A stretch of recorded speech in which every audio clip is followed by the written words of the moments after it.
আসসালামু আলাইকুম, সকলকে স্বাগত জানিয়ে শুরু করতেছি আজকের সাজেশনমূলক ক্লাস 1। এই ক্লাসটিতে রয়েছে অ্যাপ্রোপ্রিয়েট প্রিপোজিশন। চলুন দেখে নেওয়া যাক কি কি রয়েছে। Fill in the blanks with appropriate preposition. প্রথম উদাহরণটা রয়েছে, দেখুন কি, আই ডোন্ট হ্যাঙ্কার ড্যাশ মানে। তাহলে হ্যাঙ্কার, আমি হ্যাঙ্কারের সাথে কি বসে? হ্যাঙ্কারের পরে অ্যাপ্রোপ্রিয়েট প্রিপোজিশনের ভাষা হচ্ছে after. I don't hanker after money মানে আমি টাকার পিছনে বা টাকার জন্য লালায়িত নই। এরপরে সেকেন্ড যে এক্সাম্পলটা রয়েছে সেটা হচ্ছে please try to be dash time for the examination. তাহলে এখানে কি হবে যে প্লিজ ট্রাই টু, চেষ্টা করুন, দয়া করে চেষ্টা করুন কি অন টাইম। টাইমের আগে কি বসে? অন টাইম মানে ঠিক সময়। ইন টাইম হয় ঠিক সময় মতো। তাহলে please try to be on time for the examination, পরীক্ষার হলে ঠিক সময়ে পৌঁছার চেষ্টা করুন। তাহলে হি ওয়াজ, এরপর এটা হচ্ছে হি ওয়াজ চার্জড। হি ওয়াজ চার্জড এখানে হবে হচ্ছে উইথ, চার্জ উইথ মার্ডার, তাকে খুনের জন্য বা হত্যার জন্য কি চার্জ, তার বিরুদ্ধে চার্জ করা হয়েছে। এরপরে আছে he is very dash making story, সে গল্প তৈরিতে কি দক্ষ বা পারদর্শী। আর দক্ষ বা পারদর্শীর ইংরেজি হচ্ছে গুড অ্যাট। গুড অ্যাট মানে দক্ষ, তাই কারেক্ট অ্যান্সার হবে গুড অ্যাট। এরপরে রয়েছে the team is made up dash 11 player, দলটি 11 সদস্য নিয়ে গঠিত। তাহলে মেড আপ, তাহলে এখানে কারেক্ট অ্যান্সারটা কি হবে? অফ। তাহলে মেড আপ অফ, তাহলে মেড আপ মানে কি গঠিত, কতজন নিয়ে গঠিত? 11 জন নিয়ে গঠিত। আশা করছি বুঝতে পারছো। এবারের আয়োজনে রয়েছে দশম শিক্ষক নিবন্ধন রিটেন পরীক্ষার প্রশ্ন সলভ, যেটা মে 2014 অনুষ্ঠিত হয়। তো প্রশ্নটা কি ছিল? Smoking tells dash our health. তাহলে এখানে অ্যাপ্রোপ্রিয়েট প্রিপোজিশনটা কি হবে? যে আমরা জানি টেলস আপন মানে ক্ষতি করা, তাহলে টেলস আপন হবে। তাহলে স্মোকিং ধূমপান, টেলস আপন, স্মোকিং টেলস আপন আওয়ার হেলথ, ধূমপান আমাদের স্বাস্থ্যের জন্য বা স্বাস্থ্যের উপর ক্ষতি করে।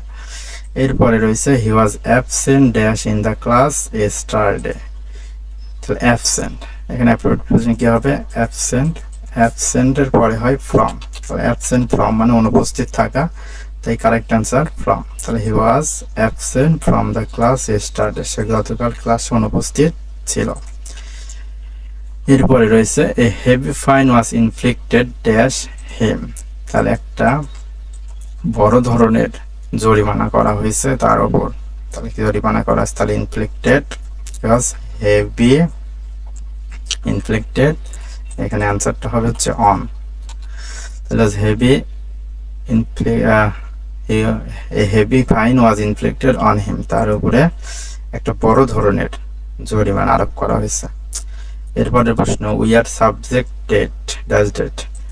তাহলে এখানে সাবজেক্টের পরে কি বসে? সাবজেক্ট টু, সাবজেক্ট টু মানে বাধ্য বা অধীন। তাহলে we are subject to death, আমরা সবাই মৃত্যুর অধীন। তারপরে he is absorbed dash deep meditation. Absorb, এখানে অ্যাপ্রোপ্রিয়েট প্রিপোজিশনে প্রথম শব্দটা কি আছে? অ্যাবজর্ব, আর অ্যাবজর্বের সাথে কি হয়? ইন। তাহলে he is absorbed in deep meditation, সে গভীর ধ্যানে মগ্ন।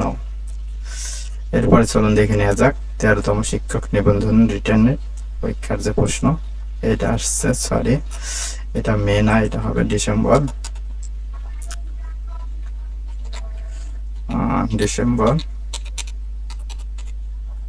2024। তারপরে এখানে প্রথম প্রশ্নটা ছিল কি আই নো হিম নেম। তাহলে এখানে আমি তার, এখানে কি হবে? বাই নেম, তার মানে আমি তার নাম জানি বা চিনি, নাম অনুসারে তাকে চিনি। এরপরের প্রশ্ন হচ্ছে man has no escape death. তাহলে মানুষ, স্কেপ মানে কি? রেহাই পা, মুক্তি পা। তাহলে man has no escape from death, তাহলে মানুষ মৃত্যু থেকে রেহাই পায় না, চিরসত্য কথা একটা আর কি। এরপরের বাক্যে রয়েছে মিস ডিনা অলওয়েজ ডিফার্স হার কলিগস। তাহলে মিস ডিনা সবসময় তার সহকর্মীদের কি করে? ডিফারের সাথে আমাদের প্রশ্ন হচ্ছে উইথ। ডিফার উইথ মানে পার্থক্য করা। তাহলে miss dinner always differ with her colleagues. Dinner তার সহকর্মীদের সাথে নিজের একটা পার্থক্য খোঁজে আর কি। তারপরে প্রশ্ন রয়েছে he has come from middle class family. Sorry, এখানে টাইপিং মিস্টেক। এখানে প্রশ্নটা ছিল he has come dash middle class family. তাহলে এটা অ্যান্সার হবে যে হি হ্যাজ কাম, এখানে হবে অফ। তাহলে he has come of middle class family, সে একটা মধ্যবিত্ত পরিবার থেকে উঠে এসেছে। তারপরে a hardworking person can prosper dash life. তাহলে আমরা জানি একজন কঠিন পরিশ্রমী ব্যক্তি জীবনে কি করে, উন্নতি করে। এখানে প্রসপার ইন লাইফ মানে উন্নতি করা।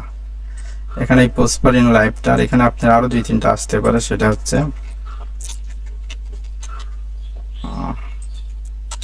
প্রসপার ইনটা না আসে এখানে আপনার আসতে পারে ফুল সেন্টেন্সে থাকলো বা অন্য কিছু দিয়ে দিল। এখানে আসলে শাইন, তাহলে শাইন ইন লাইফ। এরপর আসতে পারে প্রোগ্রেস ইন লাইফ। তাহলে hard working person can prosper in life মানে একজন পরিশ্রমী ব্যক্তি জীবন উন্নতি করতে পারে, অথবা শাইন ইন লাইফ দিয়েও আসতে পারে, প্রোগ্রেস ইন লাইফ দিয়েও আসতে পারে। তো ওকে, ধন্যবাদ। আশা করি ক্লাসগুলো আপনারা বুঝতে পেরেছেন। নেক্সট ক্লাসে আরো প্রিপোজিশন নিয়ে হাজির হবেন ইনশাআল্লাহ। তো সাথেই থাকবেন এই চ্যানেলের। সকলকে এতক্ষণ ধৈর্য ধরে ক্লাসটি দেখার জন্য ধন্যবাদ।